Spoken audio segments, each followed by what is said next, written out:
Баршаңызға сәлем достар. Бүгін сіздерге өте дамды болып шығатын шоколадты маффиндердің рецептісін ұсынамын. Мен арасына шоколад салдым. Сіздер өз қалауларыңыз бойынша жеміспен немесе печеньемен жасауларыңызға да болады.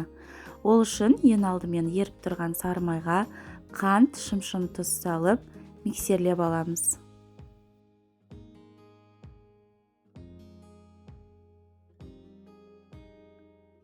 Шомыртқаны салып, тағы араластырамыз.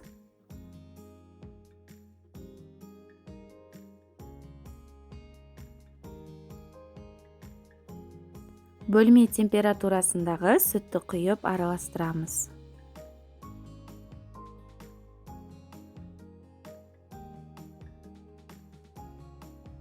Құрғақ ингредиенттерді бөлек араластырып аламыз. Менде мұнда 10 қопсытқыш какао.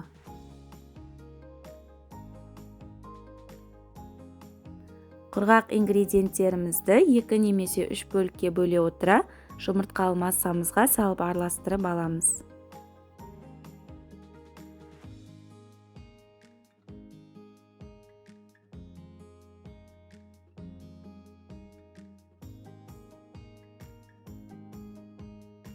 Соңынан шоколадты салып, күрекшенің көмегімен араластырамыз.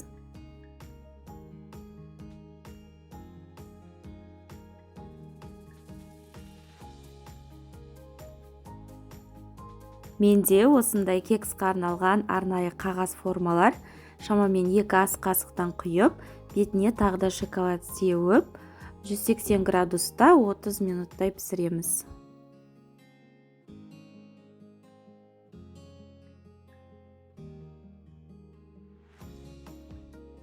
Міне біздің шоколадты маффиндеріміз дайын. Маффин деп аталу себебі ортасында салмасы болғандықтан сіздерге осы шоколадты маффиндерді дайындап көруге кеңес беремін. Себебі өте дәмді болып шығады. Сіздермен бірге болған Балзияқ жол.